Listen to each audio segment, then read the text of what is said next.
একবার I don't know if it helps anyone. একবার একজন আমার একটা অনেক দূর সম্পর্কের কে জানি একজন ছিল। তো হি ওয়াজ লাইক একটা আমার আমার ভাই আমার অনেক বড় একজন আরকি। So he was a father of একটা অটিস্টিক বাচ্চার বাবা ছিল। তো সে আমার সাথে আমাকে বলেনি, সে একজনকে বলার পর আমি যখন এটা শুনলাম তখন ইট রিয়েলি হেল্পড মি আমার বাচ্চা হওয়ার পর। তো তার অনেক দেরিতে একটা বাচ্চা হয়, অনেক দেরিতে, অনেক ট্রাই করার পর অনেক বয়সকালে গিয়ে তার ওয়াইফের একজন সন্তান হয় এবং বাচ্চাটা ভালো মতোই ডাউন সিনড্রোমের।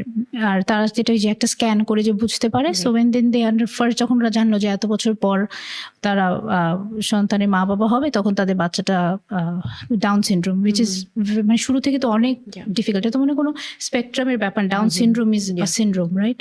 সো তখন তারা ফার্স্টের দিকে খুবই ডিসহার্টেন্ড, খুবই আপসেট, স্যাড, ফ্রাস্ট্রেটেড, তাদের খারাপ লাগে যে লাইফটাকে আনফেয়ার মনে হয় ওদের, যে এটা কি হইলো।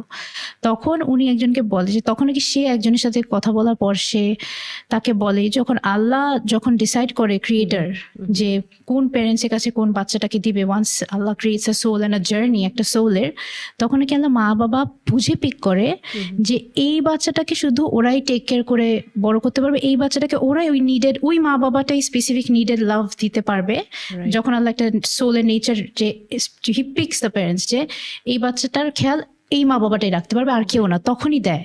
সো তখন নাকি সে যখন এটা শুনে যে আল্লাহ একটা ডাউন সিনড্রোম বাচ্চা তার কাছে দিচ্ছে, বিকজ আল্লাহ বিলিভ করে যে only he will be able to love that child or his wife will be able to give the proper love, তার নাকি পুরো ওই ফ্রাস্ট্রেশন, টেনশন সব চলে গেছেন, ওদের পুরো পয়েন্ট অফ ভিউ চেঞ্জ হয়ে গেছে। সো অ্যান্ড সামটাইমস যখন আমার ছেলে আমার কোনো কাজ করে যেটা আমার মনে হয় কেন করলো, এটা তো হয় আমাদের, আমরা তো চাবো আমার বাচ্চা ঠিক রোবটের মতো চলুক, যেরকম আমি চাই। আমার এটা হয় যে এরকম হইতে পারে না, আমি উঠতে বললে উঠবো, বসতে বললে বসবে, হাসতে বললে হাসবে।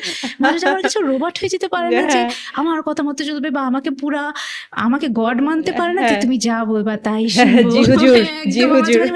এরকম হলে কত ভালো মানুষ যে এরকম করলো, কেন বিহেভ করলো, আমি তো অত ভালো বাচ্চা ছিলাম। এগুলো যখন হয় তখন আমি তার এই কথাটা মনে করি যে মেবি ও আমার ওয়েতে বিহেভ করছে না, বেশি অ্যাঙ্গার ট্যান্ট্রাম দিচ্ছে, সো দ্যাট আল্লাহ নোজ যে আমি ওকে এটা আমার মনে হয় অনেক মা যদি পডকাস্টের থ্রু শুনে এটা আই হোপ ওদেরকে হেল্প করে। It stayed with me when I heard I was অনেক ছোট ছিলাম, আমার বিয়েও হয় নাই, তখন আমি যখন শুনে না ইট স্টেড